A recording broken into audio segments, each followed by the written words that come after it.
Bien-aimés dans le Seigneur, shalom, shalom, que la paix du Seigneur Jésus-Christ soit avec nous. Nous le remercions pour le souffle de vie qu'il vient de nous donner encore. Nous sommes toujours dans notre émission « Il est venu libérer les captifs ». Et nous sommes en train de parler sur comment sortir de la malédiction. Et nous avons déjà vu un certain nombre d'éléments ou certaines prières, comment on peut détruire la malédiction des noms, comment on peut détruire la malédiction des péchés, que ce soit de nos péchés ou des péchés de nos aïeux, de nos ancêtres. Et nous avons vu comment on peut détruire la malédiction qui provient des environnements où on pouvait se trouver. Et comment est-ce que nous pouvons détruire toutes ces malédictions? Comment nous pouvons détruire les malédictions déclarées? Et aujourd'hui, nous continuons avec notre sous-thème. Alors, nous voulons maintenant commencer à évoquer toujours sur comment détruire la malédiction.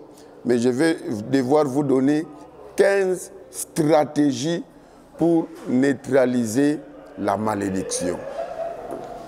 Et puisqu'il y en a 15, je vais évoluer au fur et à mesure. Aujourd'hui, je vais donner 2 et dans les jours à venir, je vais donner le 3e, 4e jusqu'à la 15e stratégie.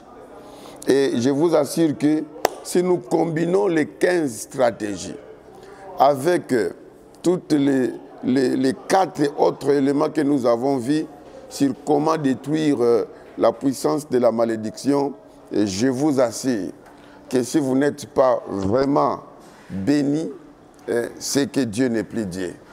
Or, Dieu est Dieu, c'est pour vous dire que vous serez forcément béni.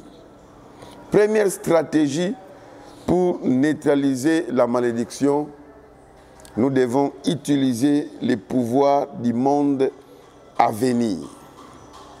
Utilisons les pouvoirs du monde à venir.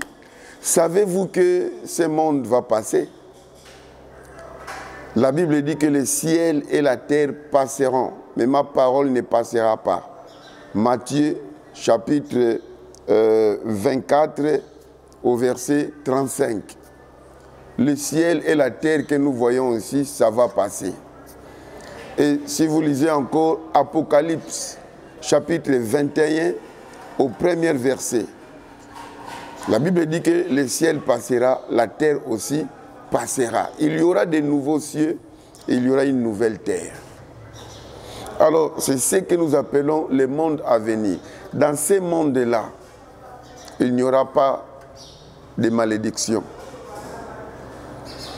Pourquoi il n'y aura pas de malédiction? Parce qu'il y aura une puissance qui va chasser la malédiction du monde actuel.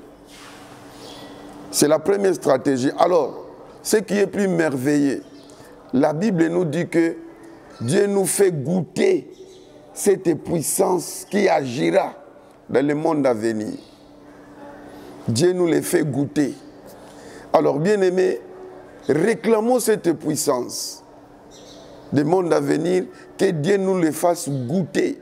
Évidemment, il nous le fait goûter lorsque nous marchons selon sa parole et que nous sommes remplis du Saint-Esprit. La malédiction d'aujourd'hui n'aura plus le pouvoir sur vous. Ça ne pourra plus vous contrôler. Vous serez au-dessus. Vous serez comme une personne qui est vaccinée contre la malédiction. Et vous vivrez l'avance de la vie que nous aurons au ciel. Oh, ça c'est merveilleux. Je vais nous lire quelques passages dans Apocalypse 21 et 22. D'abord, je vais lire Apocalypse 21, versets 9 à 11. Et puis, je vais lire les versets 23 à 27. Puis, je vais aller dans Apocalypse 22, versets 1 à 5. Apocalypse chapitre 21, versets 9 à 11 dit ceci. Puis, d'ailleurs, pour vous donner une idée, je peux lire d'abord le verset premier. Puis j'ai vu un nouveau ciel et une nouvelle terre, car le premier ciel et la première terre avaient disparu, et la mer n'était plus. C'est ce que j'avais dit. 9 maintenant. Puis un des sept anges qui tenait les 7 coupes remplies des 7 derniers fléaux vint, et il m'adressa la parole en disant, « Viens, je te montrerai l'épouse, la femme de l'agneau. » Et il me transporta en esprit sur une grande et haute montagne. Et il me montra la ville sainte, Jérusalem, qui descendait du ciel d'auprès de Dieu, ayant la gloire de Dieu. Son éclat était semblable à celui d'une pierre très précieuse, d'une pierre de jaspis transparente comme du cristal. Versets 23 à 27. La ville n'a besoin ni du soleil, ni de la lune pour l'éclairer, car la gloire de Dieu l'éclaire, et l'agneau est son flambeau. Les nations marcheront à sa lumière, et les rois de la terre y apporteront leur gloire. Ses portes ne se fermeront point le jour, car là il n'y aura point de nuit. On y apportera la gloire et l'honneur des nations. Il n'entrera chez elles rien d'essuyé, ni personne qui se livre à l'abomination et au mensonge. Il n'entrera que ceux qui sont écrits dans le livre de l'agneau.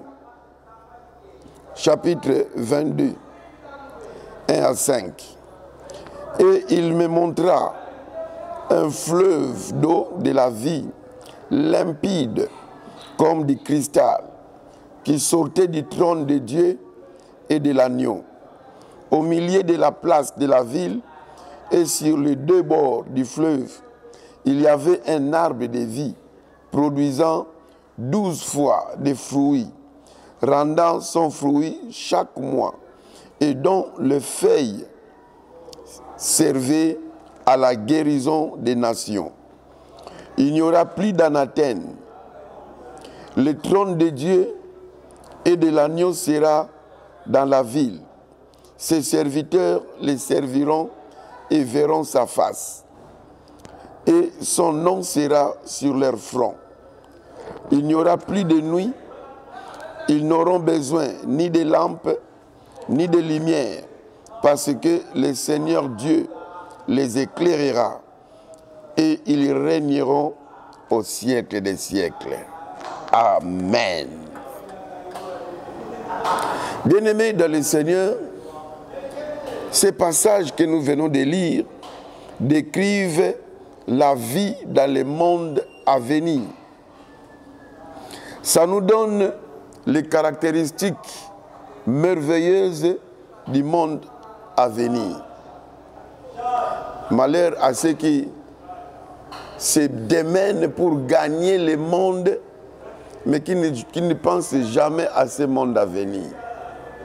Ce monde prendra fin un jour. Bien-aimés, en lisant très bien tous ces versets que nous venons de lire, j'ai retenu 10 choses. Premièrement, j'ai retenu que le monde à venir comprend une merveilleuse ville que la Bible a appelée la Nouvelle Jérusalem. Deuxième élément que j'ai retenu, que toutes les nations marcheront dans la lumière de cette ville, de cette Nouvelle Jérusalem. Troisième élément que j'ai retenu, qu'aucune chose mauvaise n'entrera dans cette ville. Quatrième des choses que j'ai retenues, que les abominations ne peuvent pas entrer dans cette ville. Cinquième des choses que j'ai retenues, que tous ceux qui disent ou qui fabriquent des mensonges n'y entreront pas. Sixième des choses que j'ai retenues, qu'il y aura une magnifique rivière dans la ville, dans cette nouvelle Jérusalem. Septième des choses que j'ai retenues, il y aura un arbre de vie dans la ville qui produira les fruits chaque mois. Huitième des choses que j'ai retenues, il n'y aura pas de nuit dans la ville. Neuvième des choses, il n'y aura pas besoin ni de bougies, ni d'une lampe, ni d'un projecteur. On n'aura même pas besoin, même pas du soleil dans la ville. Dixième chose que j'ai retenue, qu'il n'y aura pas de malédiction dans cette ville-là. Bien-aimés, ça sera une ville merveilleuse, un monde merveilleux. Alors, comme vous pouvez le voir, il existe de nombreuses caractéristiques merveilleuses à apprécier dans le monde à venir. Et vous devez savoir que nous qui avons reçu Jésus-Christ, si toi aussi tu l'as reçu, si tu ne l'as pas encore reçu, je te donne l'occasion de l'inviter dans ta vie. Et nous qui l'avons reçu, nous y passerons des moments merveilleux. Vous n'avez pas à chercher les visas, comme on se bat pour trouver les visas. Invite seulement Jésus. Bien-aimés dans le Seigneur, la plupart, ou je dirais même que toutes les mauvaises choses de la terre ne s'y trouveront pas dans le monde à venir. Tout ce que nous voyons là, les délestages, des assassinats, des kidnappings, des injustices, des maladies, des accidents, ça n'aura pas lieu là-bas. Les menteurs et ceux qui fomentent les mensonges n'y entreront pas. C'est merveilleux. Ici sur terre, il n'y a pas d'arbre de vie, ni une rivière de vie. Mais là, à la Nouvelle Jérusalem, il y aura un arbre de vie et il y aura une rivière de vie. C'est merveilleux. Bien-aimés dans le Seigneur, dans ce monde-là à venir, il y aura des pouvoirs qui élimineront les malédictions, les chagrins, le pleur et la mort.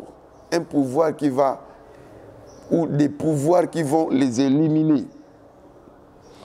Les malédictions qui ont affecté Adam et Ève, les malédictions qui ont affecté Noé même, les malédictions qui ont affecté Isaac, toutes ces malédictions qui nous ont affectés ou qui nous affectent n'agiront plus. Ça n'agira plus.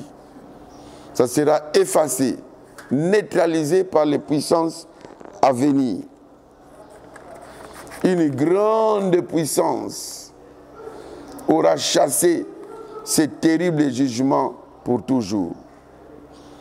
Tout ce que Dieu a dit là, la malédiction avant la loi, même la malédiction après la loi, toutes ces malédictions seront chassées par cette grande puissance. Bien-aimés, nous comprenons qu'il faut un grand pouvoir pour mettre fin au chagrin, aux douleurs et à la malédiction de ce monde. Il faut qu'il ait un grand pouvoir. Le livre d'Hébreux au chapitre 6, versets 4 à 6. Ça nous parle de cette puissance du siècle à venir. J'aimerais lire ces passages parce que c'est très important. Hébreux chapitre 6. Je lis à partir du verset 4 jusqu'au verset 6. Car il est impossible que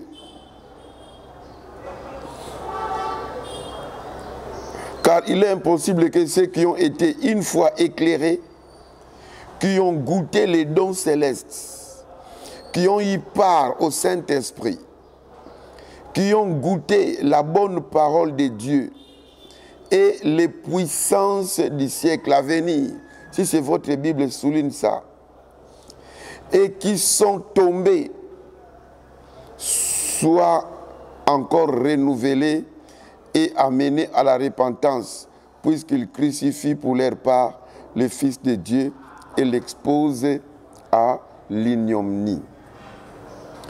Ce passage de Hébreux 6, 4 à 6 nous parle de cette puissance.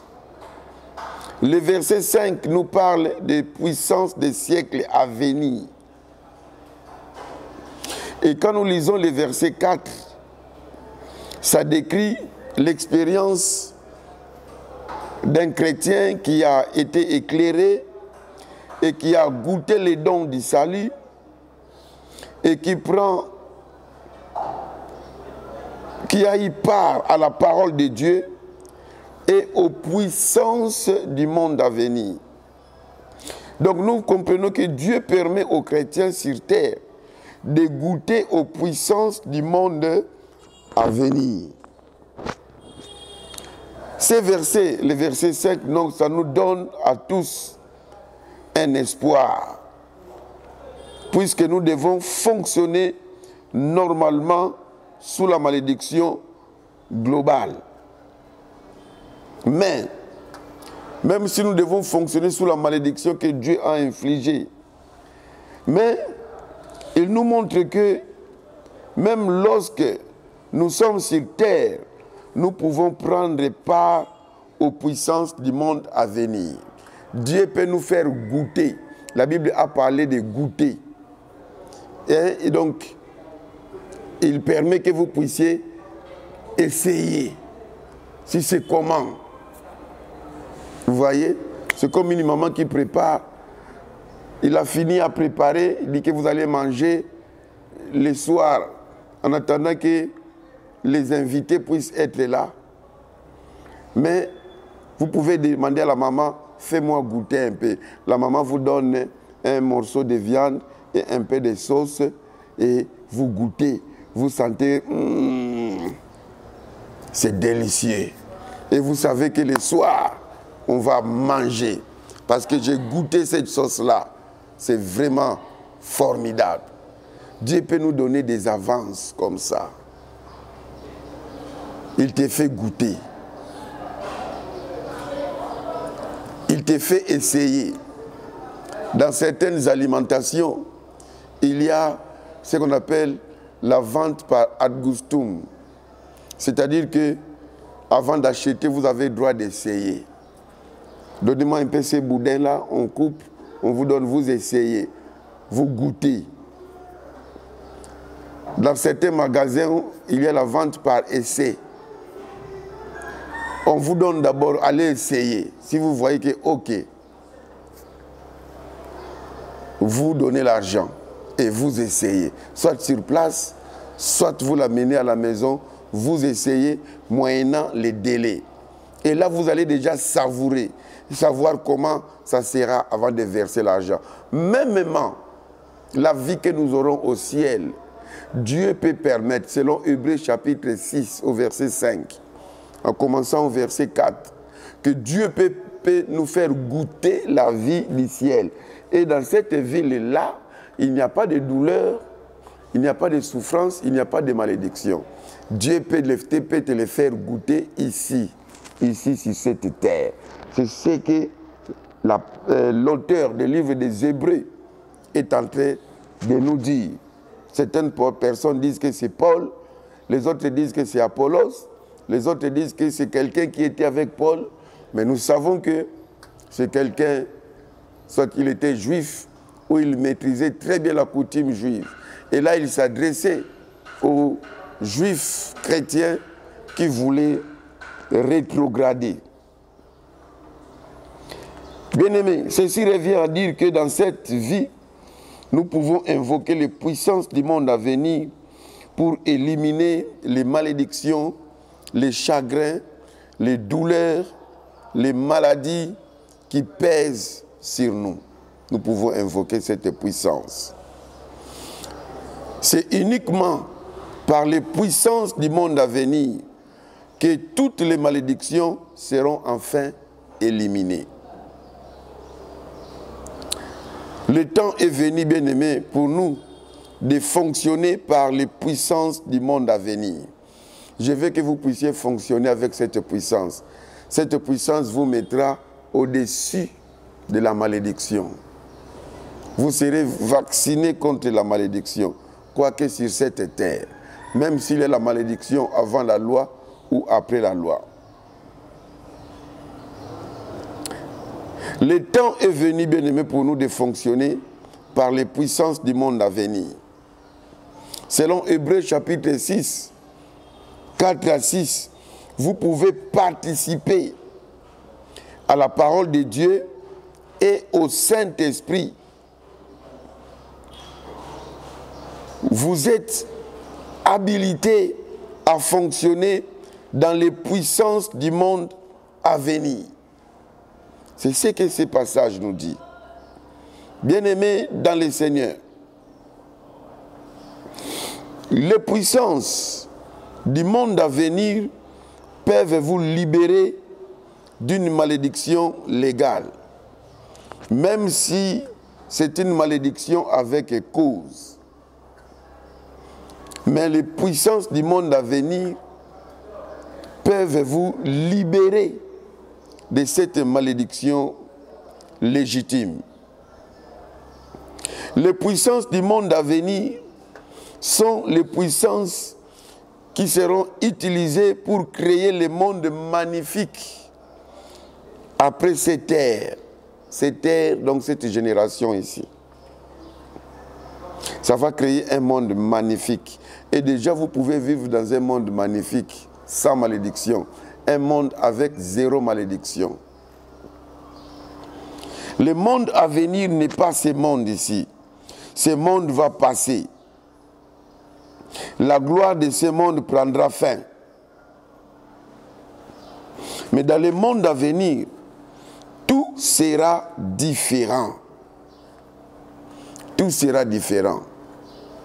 L'apôtre Paul nous demande d'accepter de souffrir aujourd'hui, de persévérer, de patienter. Un jour, nous serons dans la joie, nous serons consolés. Serons 2 Timothée chapitre 2, au verset 12. Si nous persévérons, nous régnerons avec lui. Nous régnerons aussi avec lui. Si nous faisons confiance au Seigneur, nous régnerons avec lui dans le monde à venir. Nous devons persévérer, nous devons lui faire confiance. Dans ce monde-là, bien-aimé, il n'y aura plus de chagrin, il n'y aura plus de peine, il n'y aura plus de malédiction.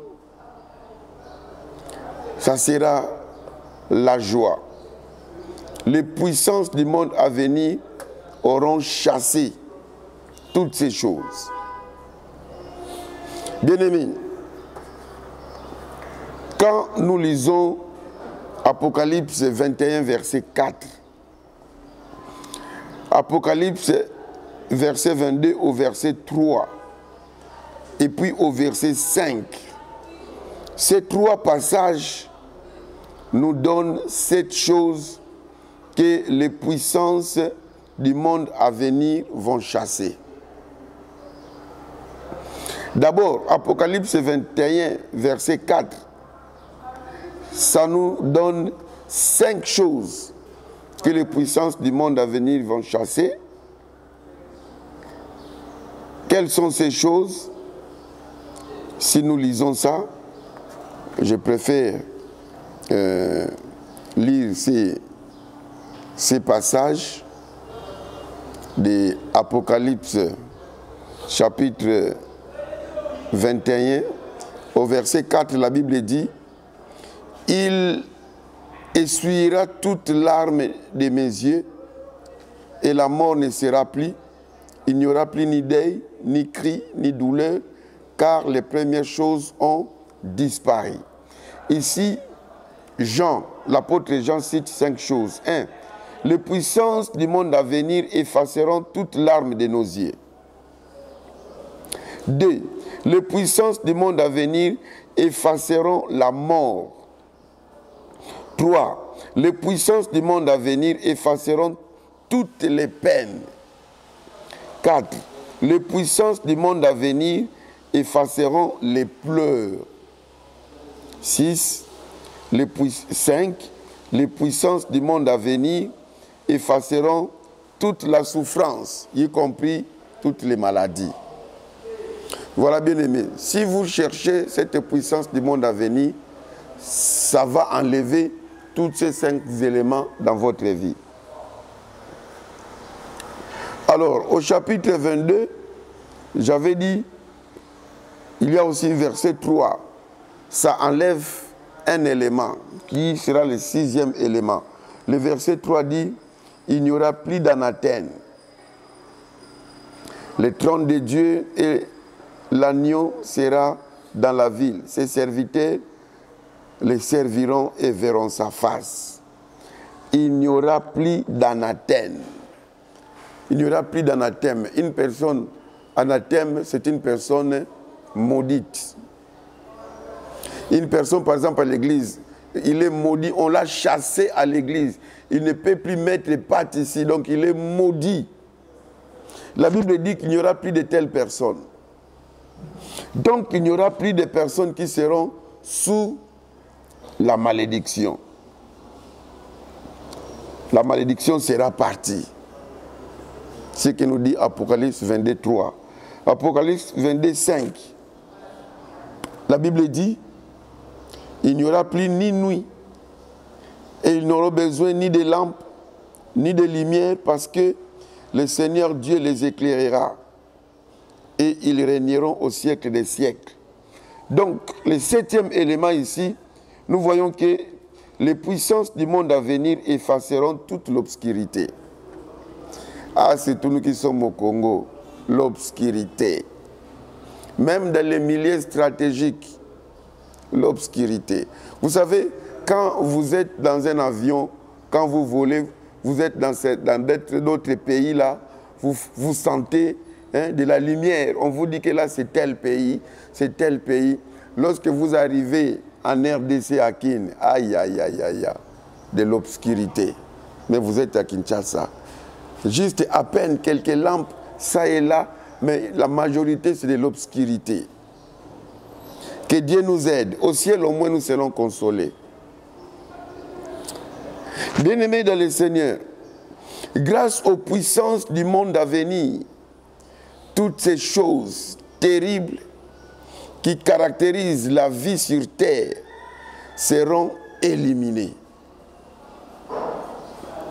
La peine, le chagrin, le pleur, la mort, l'obscurité seront éliminés, pas pour un temps, mais pour toujours. Donc les malédictions n'existeront plus. Alors, nous devons savoir que si vous êtes chrétien, vous pouvez exercer les puissances du monde à venir, selon Hébreux, chapitre 6, verset 5. Vous vivrez une vie libre des malédictions. Toutes les malédictions que nous avons citées là, ça ne vous atteindra pas. Vous vivrez le ciel sur la terre. C'est possible. C'est pour cela, bien-aimés, dans le nom de Jésus-Christ, je vous en supplie, goûtons la parole de Dieu. Vivons la parole de Dieu. Soyons remplis du Saint-Esprit. Parce que cette vie-là, Dieu ne fera pas goûter cette vie à n'importe qui. C'est un privilège de ceux qui sont intègres. C'est la vie que Job menait avant que Satan vienne combattre sa vie. Si vous lisez Job chapitre 29, oh, vous verrez un Job merveilleux, un Job magnifique. Il a goûté le ciel sur la terre. Isaac a goûté le ciel sur la terre. Abraham a goûté le ciel sur la terre. Dieu a mis hors de l'état de nuire de toutes les puissances de malédiction. Alors je vous demanderai, bien-aimés, de vivre la parole. Ne soyons pas seulement ceux qui professent Christ, mais soyons ceux qui vivent, ceux qui mènent la vie que Christ veut. Et soyons remplis du Saint-Esprit, soyons des hommes de prière. Et aussi, demandez à Dieu de vous faire goûter. Tu peux le demander. Ça se demande, et lui-même le dit. Déjà, il l'avait fait goûter après certains chrétiens, selon Hébreux chapitre 6, 4 à 6. Dieu a fait goûter les puissances du siècle à venir. Et il peut aussi te faire goûter. C'est pour cela que nous allons le demander à Dieu. Au nom de Jésus-Christ, je libère les puissances du monde à venir pour vous libérer maintenant même. Maintenant même, pas demain. Maintenant même. Que les puissances du monde à venir vous libèrent. Quelle que soit la malédiction qui vous suivait avant, elle est détruite par les puissances du monde à venir. Dites Amen. Quelle que soit la malédiction que vous avez amenée, sur vous, elle est détruite par les puissances du monde à venir. Dites Amen.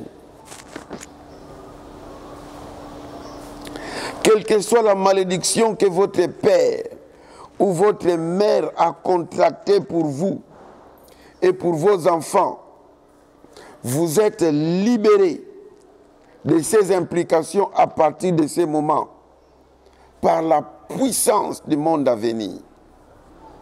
Dites Amen.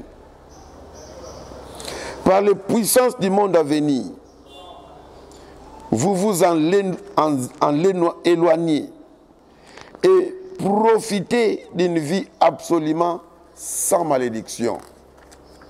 Je le déclare à partir de maintenant que tu puisses mener une vie sans malédiction. Au nom de Jésus-Christ. Amen. Gloire au Seigneur. Rapidement, je vais donner la deuxième stratégie. Je vous ai donné la première stratégie. Continuez à utiliser cette stratégie dans vos déclarations, mais sachez que ce n'est pas pour des chrétiens hypocrites. Cette stratégie est pour des chrétiens qui mènent une vie intègre, comme Job l'a mené.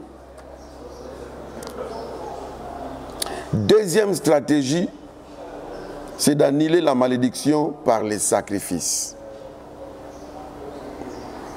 Les sacrifices, c'est quoi? Les sacrifices, ce n'est pas les offrandes qu'on peut donner.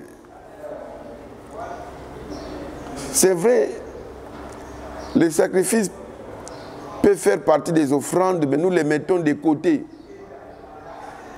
Parce que quand on parle de sacrifice, le sacrifice est une action par laquelle on offre certaines choses ou certaines victimes au Dieu ou à Dieu ou à avec certaines cérémonies. C'est pour rendre hommage à Dieu. Vous êtes en train de rendre hommage à Dieu, au souverain puissant. Et quand on fait un sacrifice, on doit sentir que quelque chose est parti. quelque chose est parti. C'est comme le Seigneur Jésus l'a réalisé lorsque la femme là, dans Marc 5, a touché les pans de sa robe. Il a dit, quelque chose est senti à moi. J'ai senti une force me quitter. Lorsque vous faites les sacrifices, votre compte bancaire doit réaliser que non, mon propriétaire, il a fait quelque chose. Et toi-même, tu dois réaliser que non, il y a quelque chose que j'ai perdu dans mes biens. On ne donne pas de superflu dans les sacrifices. Bien-aimés, je vais nous lire un passage. Galates, chapitre 3, au verset 13.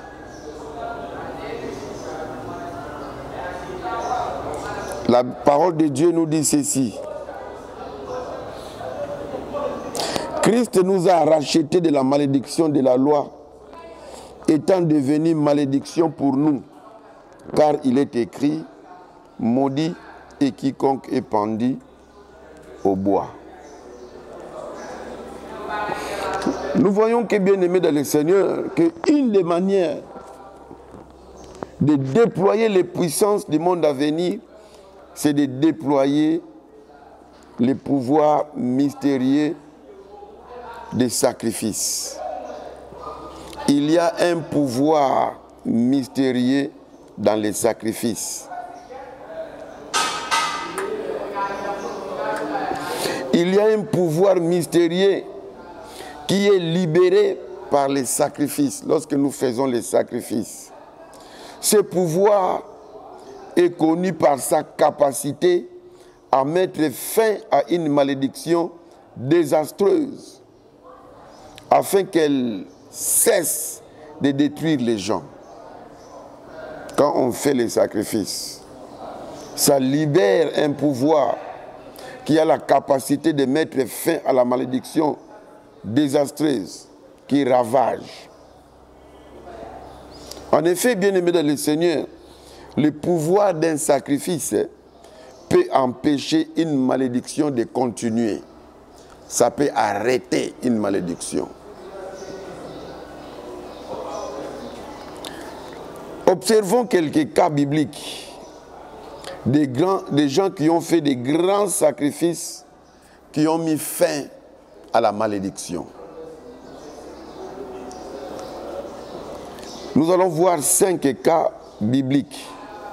Le tout premier cas, c'est le sacrifice de Jésus qui nous sauve de la malédiction. Nous venons de lire là-bas dans Galates 3:13 que Christ, sur la croix, il était devenu malédiction pour que nous puissions hériter les bénédictions d'Abraham, devenir de bénédiction. Parce que dans Deutéronome 21, verset 23, Dieu avait dit par la bouche de Moïse que celui qui est crucifié au bois, il est maudit. Tout celui qui est pendu au bois est maudit. Donc Jésus, en montant la croix, il était devenu malédiction. Il était devenu maudit, mais c'est un sacrifice. C'est pour cela que Jésus va dire qu'il n'y a pas de plus grand amour que de donner sa vie pour les siens. Jésus s'est sacrifié. Il a donné sa vie, le sacrifice ultime. Bien-aimés, pour que nous puissions être sauvés, parce que Dieu a dit que celui qui mangerait les fruits mourra, et nous étions morts, Dieu a sacrifié son Fils Jésus. Car Dieu a tant aimé le monde, il a donné son Fils unique, afin que quiconque croit en lui ne périsse point, mais qu'il ait la vie éternelle. Pour que nous puissions voir la vie, Dieu a sacrifié son Fils. Ça, c'est Jean chapitre 3, verset 16.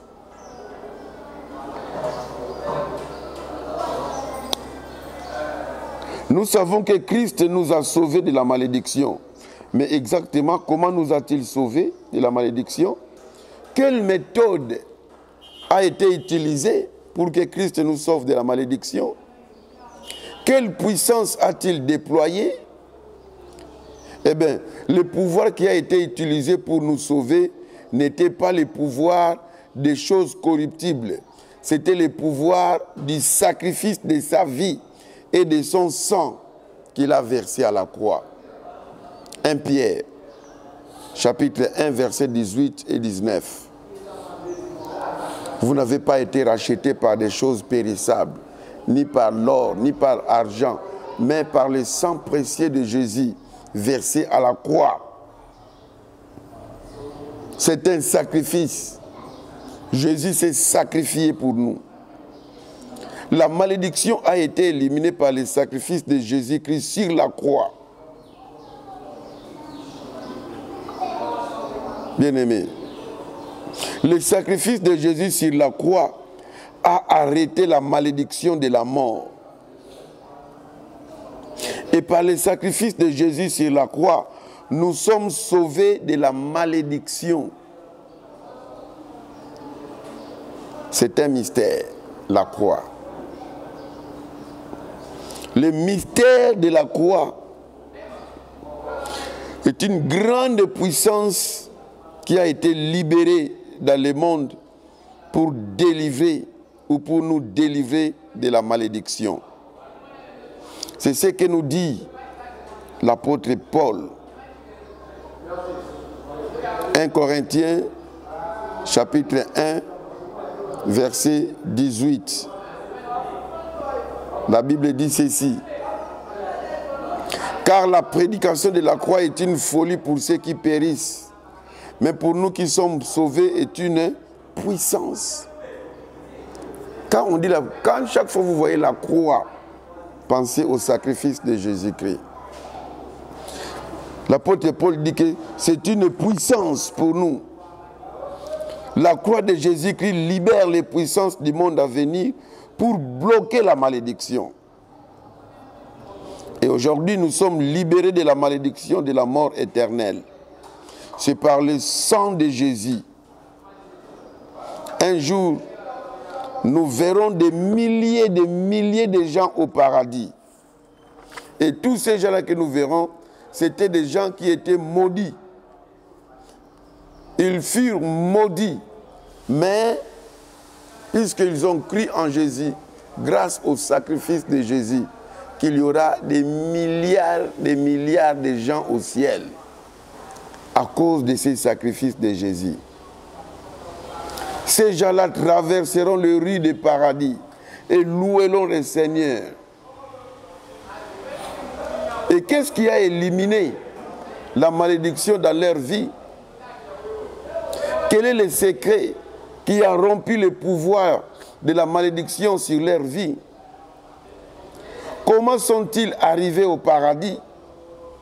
C'est le sang de Jésus-Christ qui permet aux multitudes d'échapper à la malédiction de la mort et à la séparation éternelle avec Dieu. Grâce au sang de Jésus-Christ. Si je peux vous lire un merveilleux passage de Apocalypse au chapitre 7, versets 9 à 16. La Bible dit, « Après cela, je regardais et voici, il y avait une grande foule que personne ne pouvait compter, de toute nation, de toute tribu, de tout peuple et de toute langue. Ils se tenaient devant le trône et devant l'agneau, revêtus de robes blanches et de palmes dans leurs mains. Ils criaient d'une voix forte en disant, « Le salut est à notre Dieu qui est assis sur le trône et à l'agneau. » Et tous les anges se tenaient autour du trône et des vieillards et des 4 êtres vivants. Ils se prosternaient sur leurs faces devant le trône et ils adorèrent Dieu en disant « Amen. » La louange, la gloire, la sagesse, l'action de grâce, l'honneur, la puissance et la force sont à notre Dieu au siècle des siècles. Et l'un des vieillards prit la parole et me dit, « Ceux qui sont revêtus de robes blanches, qui sont-ils? d'où sont-ils venus? Je leur dis, mon Seigneur, tu les sais. Et il me dit, ce sont ceux qui viennent de la grande tribulation. Ils ont lavé les robes et ils les ont blanchis par le sang de l'agneau. C'est pour cela qu'ils sont devant le trône de Dieu et ils les servent jour et nuit dans son temple. Celui qui est assis sur le trône dressera sa tente sur eux. Ils n'auront plus faim, ils n'auront plus soif et le soleil ne les frappera point ni aucune chaleur. Contrairement à ceux qui disent qu'il n'y aura que 144 000 au ciel. C'est faux. Il faut comprendre la chiffrologie, la théologie des chiffres. Le 144, ça vient des produits de 12 fois 12. Allez-y comprendre maintenant, le chiffre 12, ça veut dire quoi? Dans le langage biblique, ce n'est pas pour rien. La Bible parle de 12 portes. La Bible parle de 12 apôtres. Ce n'est pas pour rien. La Bible parle de 12 tribus d'Israël. 12. Veut dire tout simplement multitude. Donc nous comprenons que le sacrifice de Christ amènera des myriades au ciel. Ils ne seront plus sous la malédiction, le pouvoir des sacrifices. Maintenant, voyons d'autres sacrifices. Le sacrifice de Noé a arrêté la malédiction aussi. Genèse, chapitre 8, verset... Genèse chapitre 8, verset 20 à 22. La Bible dit ceci. Noé bâtit un autel à l'Éternel. Il prit de toutes les bêtes pures et de tous les oiseaux purs et il offrit des holocaustes sur l'autel. L'Éternel sentit une odeur agréable et l'Éternel dit à son cœur, je ne maudirai plus la terre, waouh, à cause de l'homme, parce que les pensées du cœur de l'homme sont mauvaises dès sa jeunesse, et je ne frapperai plus tout ce qui est vivant comme je l'ai fait. Tant que la terre subsistera, les semailles et la moisson, le froid et la chaleur, l'été et l'hiver, les jours et la nuit ne cesseront point. Bien-aimés,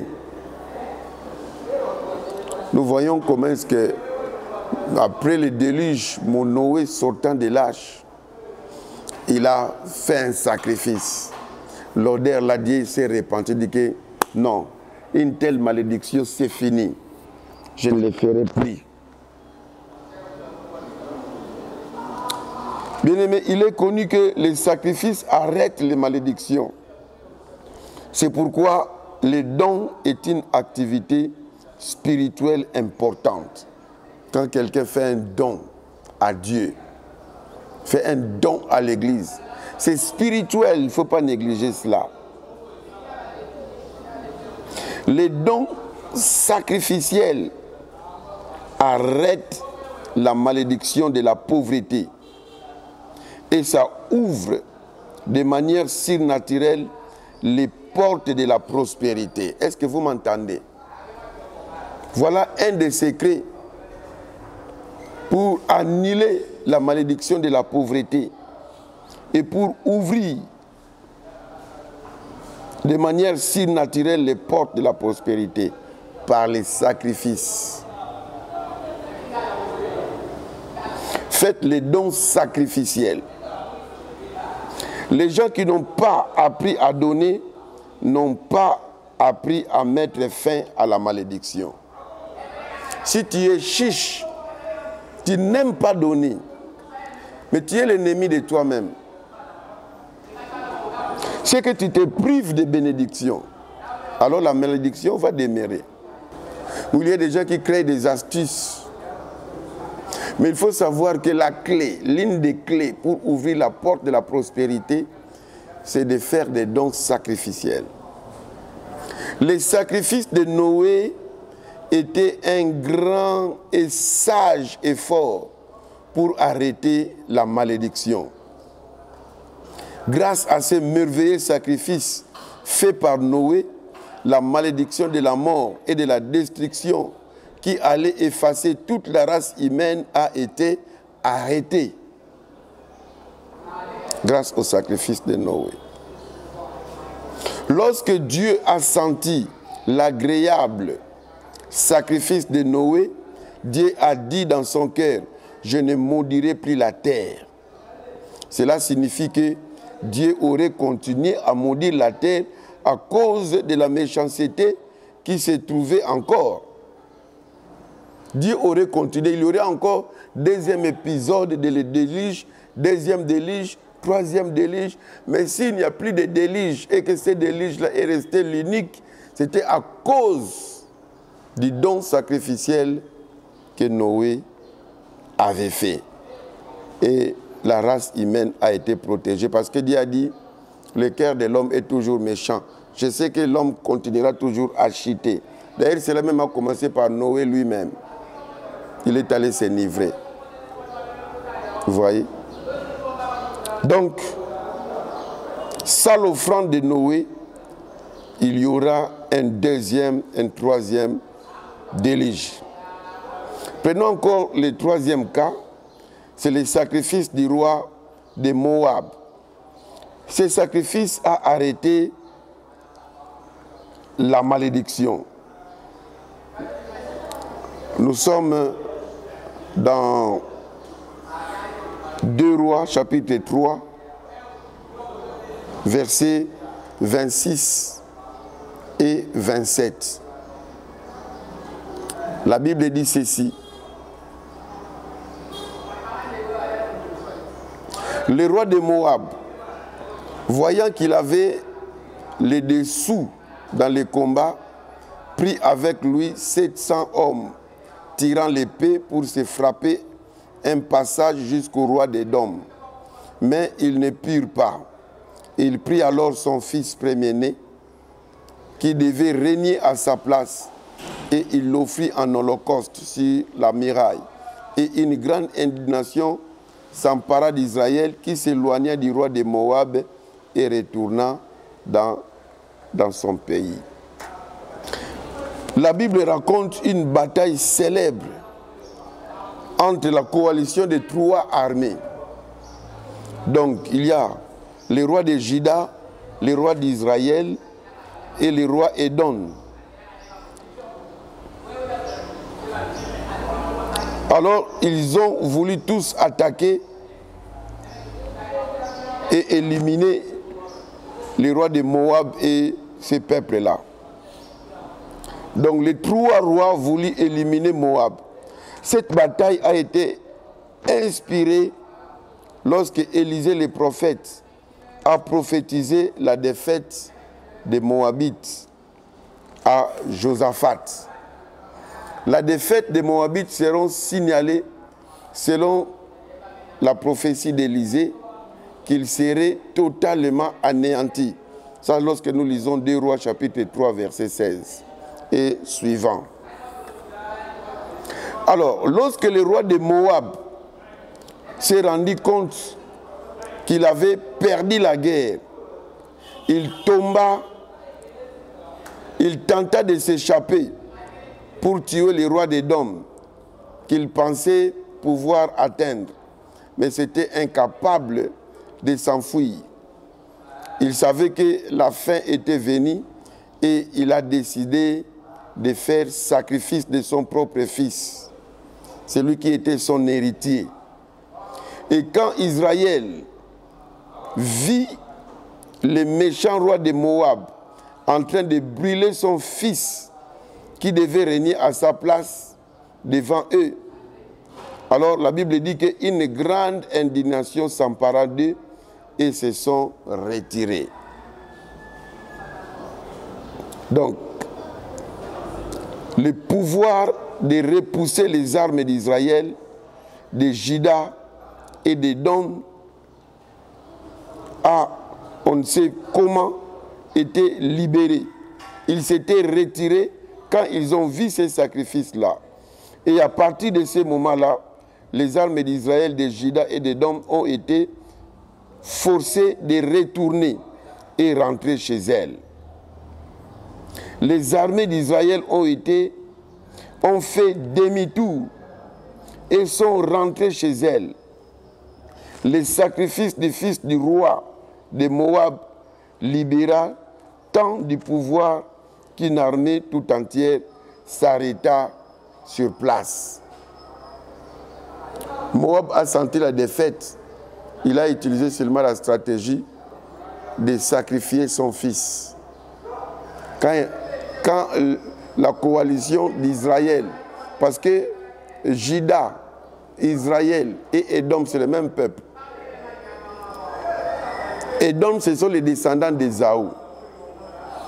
Alors Israël, c'est les 10 tribus qui étaient montées au nord. Juda, c'est les 2 tribus du sud. Donc ils ont tous attaqué les Moabites. Et quand le roi de Moab a senti la défaite, il a fait les sacrifices et directement ils étaient touchés. Ils ont retourné chemin. Ils n'ont plus attaqué Moab. Le peuple et les rois ont eu la vie sauve grâce au sacrifice. Bien-aimés, pourquoi pensez-vous que les sorciers, les magiciens et les devins font les sacrifices? Pourquoi est-ce qu'ils font les sacrifices? Parce qu'ils savent la force des sacrifices. Évidemment, nous n'allons plus faire des sacrifices humains.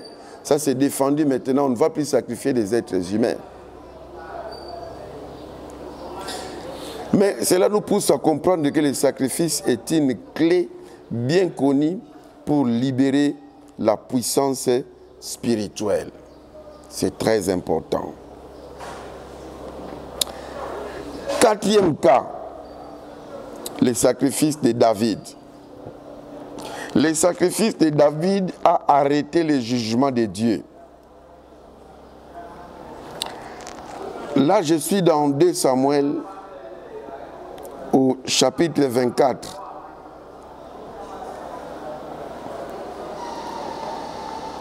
Évidemment, normalement, on devait exploiter tous les chapitres, mais je vais prendre seulement quelques passages. 2 Samuel, chapitre 24.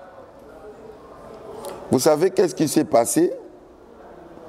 David était envoûté. Il a gagné des territoires, tout ça. Quand vous lisez le début de l'histoire, vous verrez que David était envoûté.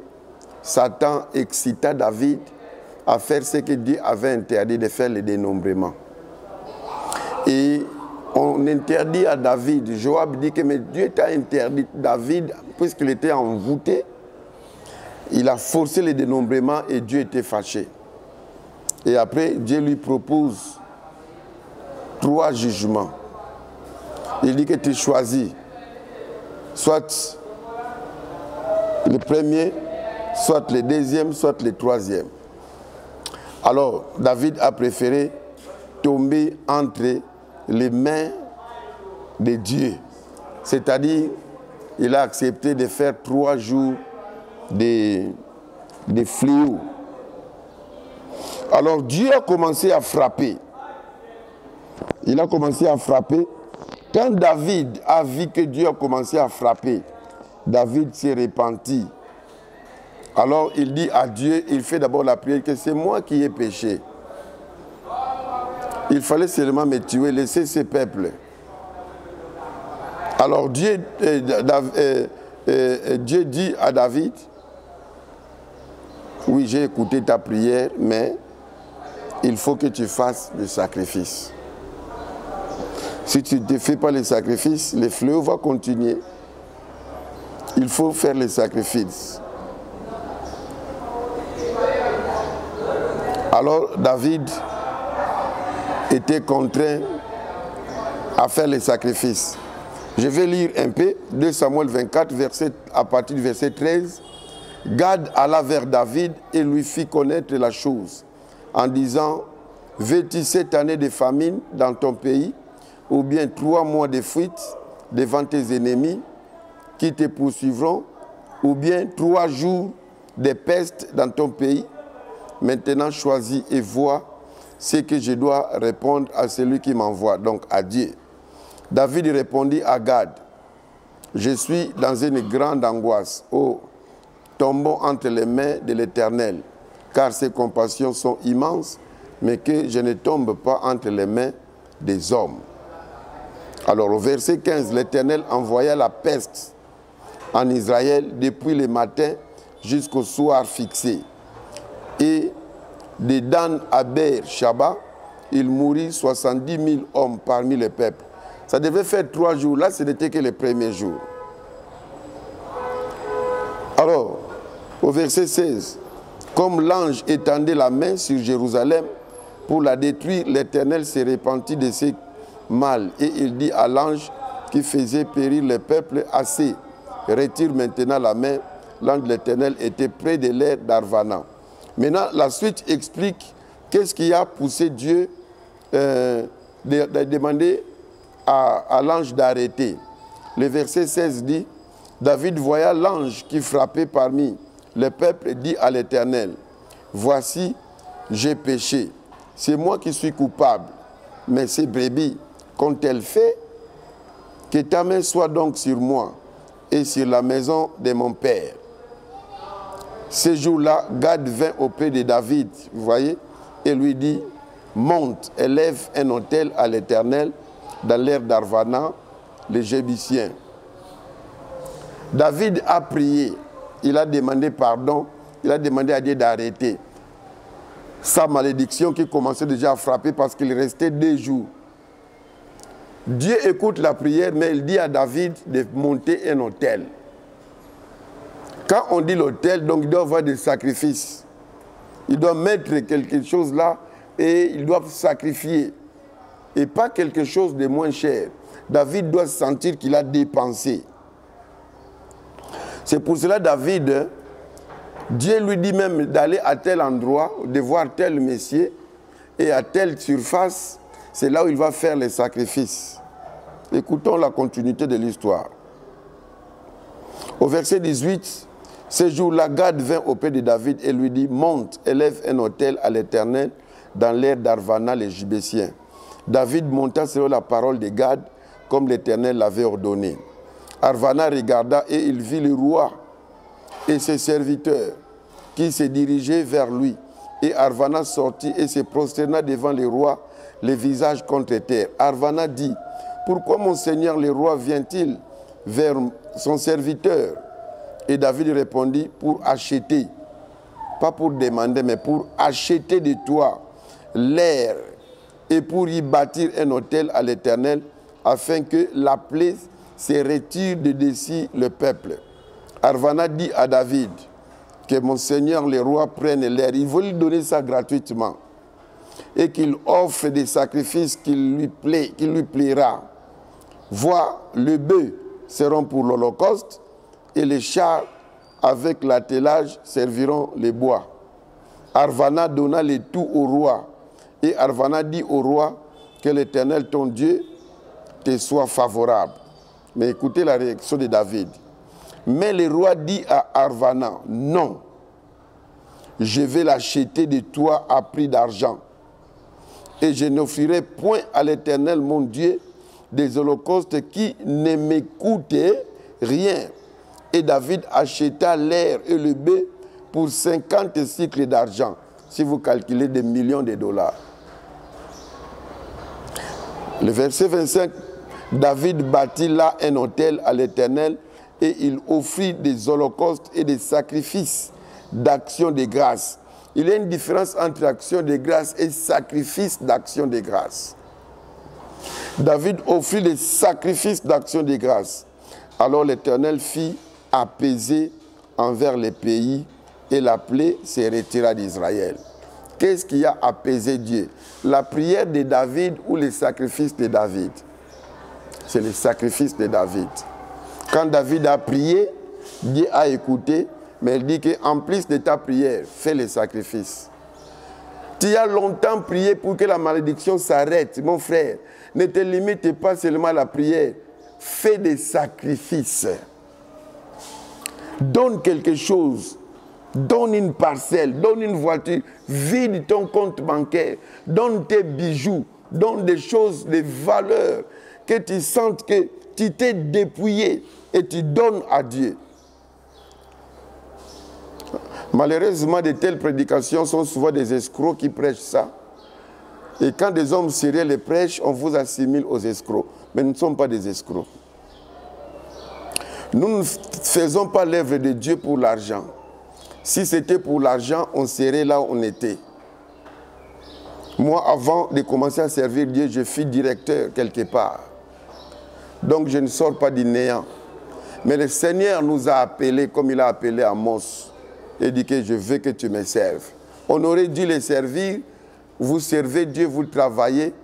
Pour certaines personnes, Dieu a permis, mais pour nous, Dieu a dit non, niet, vous me servez à temps plein.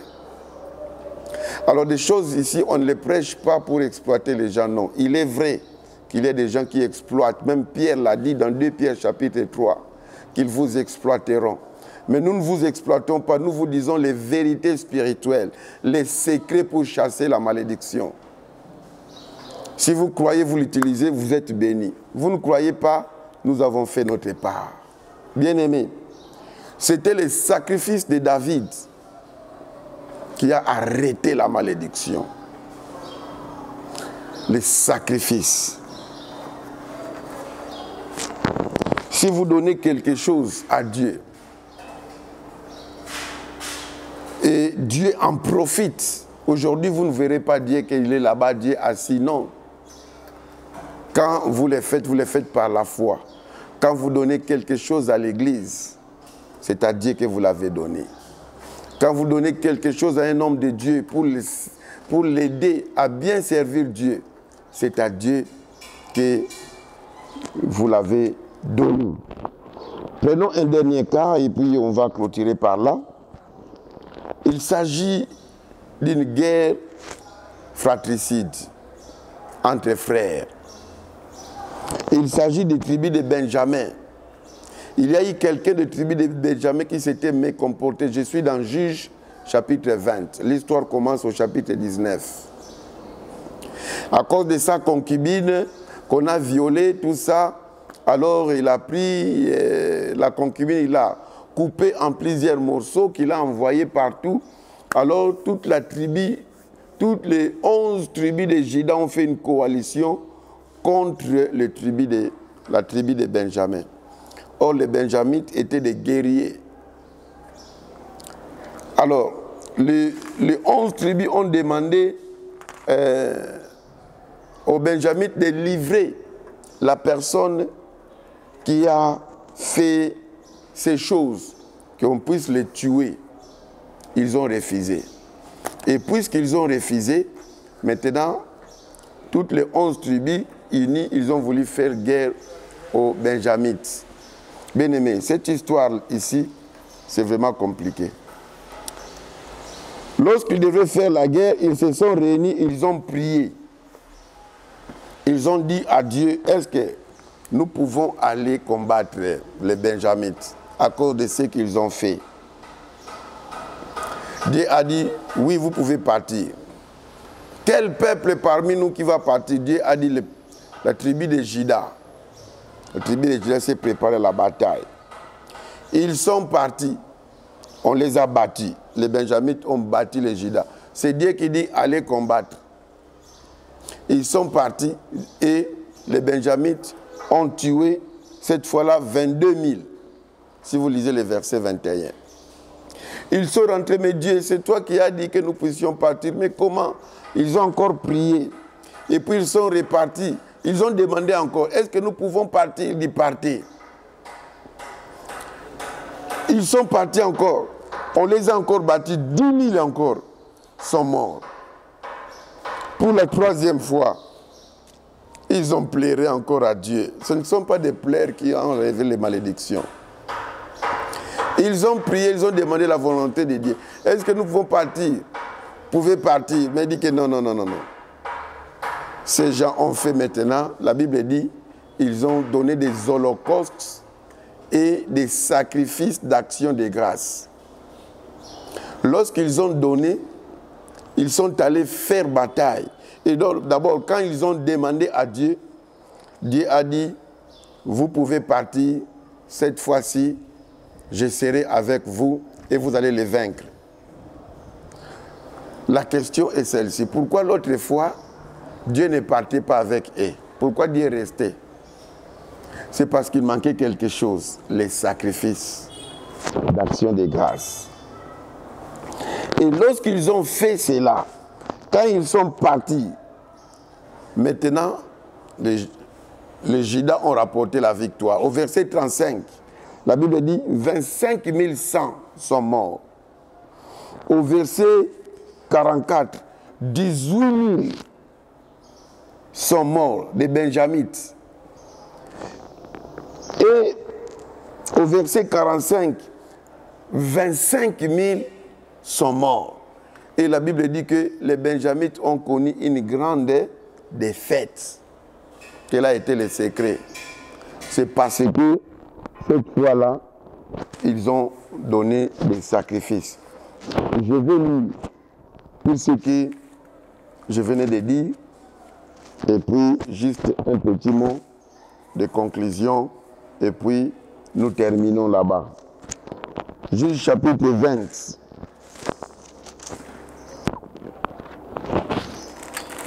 Alors,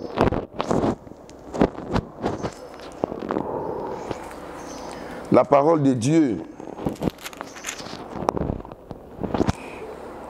nous dit ceci. Je commence au verset 18. Et les enfants d'Israël se levèrent, montèrent à Bethel, se consultèrent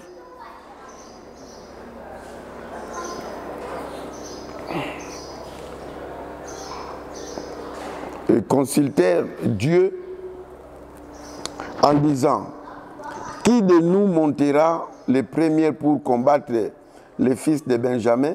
L'Éternel répondit, Judas montera les premiers. Dès le matin, les enfants d'Israël se mirent en marche et ils campèrent près de Gibéa. Et les hommes d'Israël s'avancèrent pour combattre ceux de Benjamin. Et ils se rangèrent en bataille contre eux devant Gibéa. Les fils de Benjamin sortirent, ça c'est le verset 21, sortirent de Gibéa et ils étendirent sur le sol ce jour-là 22 000 hommes d'Israël. Ils ont perdu. Au verset 22, le peuple, les hommes d'Israël reprirent courage et ils se rangèrent de nouveau en bataille dans le lieu où ils s'étaient placés le premier jour. Et les enfants d'Israël montèrent et ils pleurèrent devant l'Éternel jusqu'au soir. Mais malgré les pleurs, ils n'ont pas gagné malheureusement. Ils consultèrent l'Éternel. Ils ont consulté quand même en disant, dois-je m'avancer encore pour combattre les fils de Benjamin, mon frère? L'Éternel répondit, montez contre lui. Les enfants d'Israël s'avancèrent contre les fils de Benjamin le second jour. Et ce même jour, les Benjamites sortirent de Gibéa à leur rencontre et ils étendirent encore sur le sol 10 000 hommes des enfants d'Israël, tous tirant l'épée. Les commandos sont tombés. Alors maintenant, ils vont changer maintenant. Ils vont dire que non, faisons un sacrifice. Écoutons à partir du verset 26.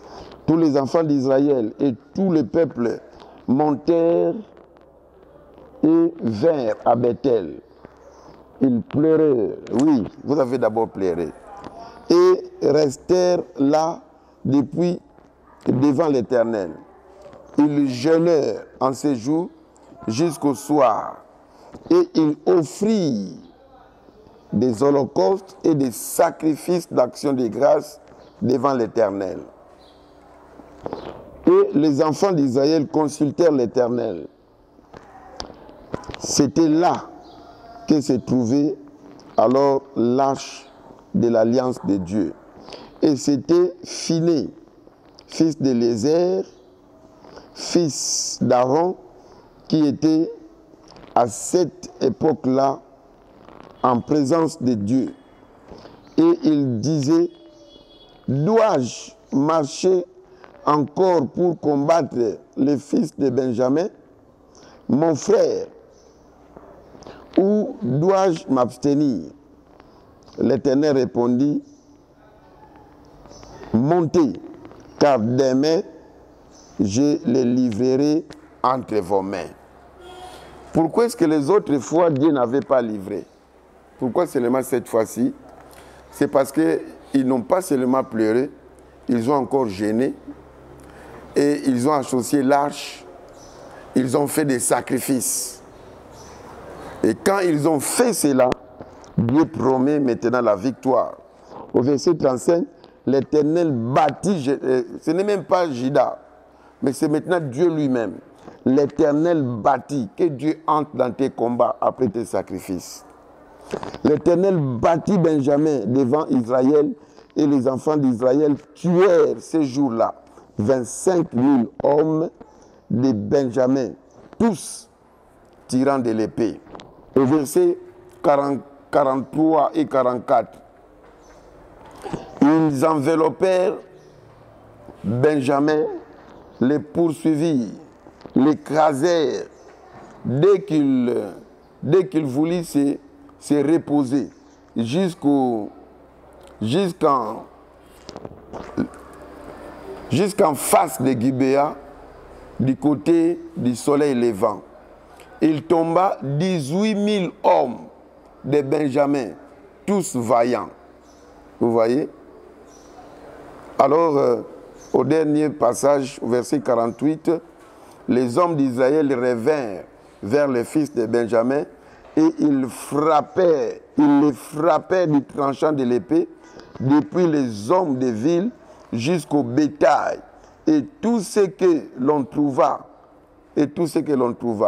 ils mirent aussi du feu à toutes les villes qui existaient. Donc, pour achever leurs ennemis, ils ont réussi à les faire seulement quand ils ont fait les sacrifices. La force des sacrifices. Bien-aimés, voilà la deuxième stratégie pour éliminer la malédiction. Nous nous limitons là aujourd'hui. J'ai dit qu'il y en a 15. Prochainement, je vais ajouter 3e, 4e et jusqu'à la fin. Aujourd'hui, nous avons vu juste 2 stratégies. Utiliser le pouvoir du siècle à venir et n'hésitez pas à faire des sacrifices. Les sacrifices sacrifiés auprès de Dieu.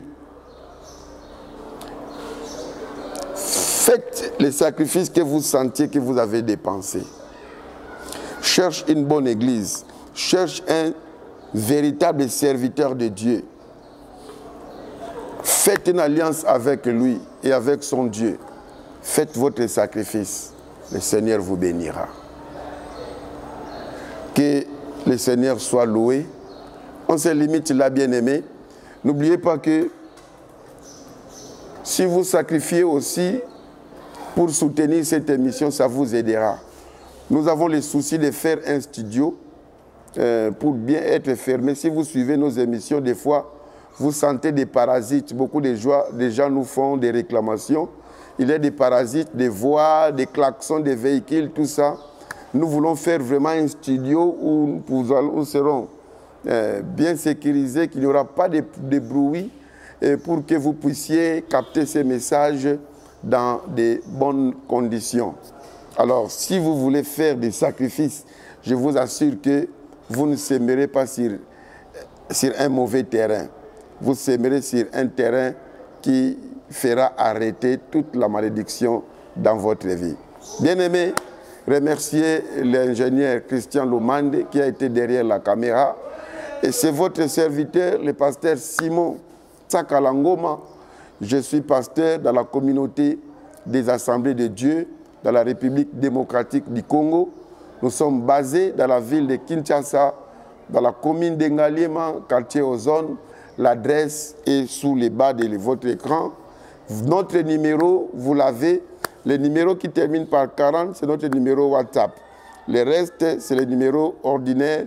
Vous pouvez nous appeler. Il n'y a pas de protocole pour nous atteindre. Si vous êtes à Kin, nous recevons tous les mardis de 10h à 15h et tous les samedis de 13h à 15h, à moins que ce soit sur rendez-vous et nous pouvons bien nous fixer. Besoin de conseils, ne manquez pas de nous appeler. Besoin de prières, ne manquez pas de nous appeler. Nous sommes à votre entière disposition. Que le Seigneur vous bénisse. À la prochaine. N'oubliez pas de partager et de vous abonner si vous n'êtes pas encore abonné et de liker la page pour stimuler aussi les autres. Que le Seigneur vous bénisse. Bye.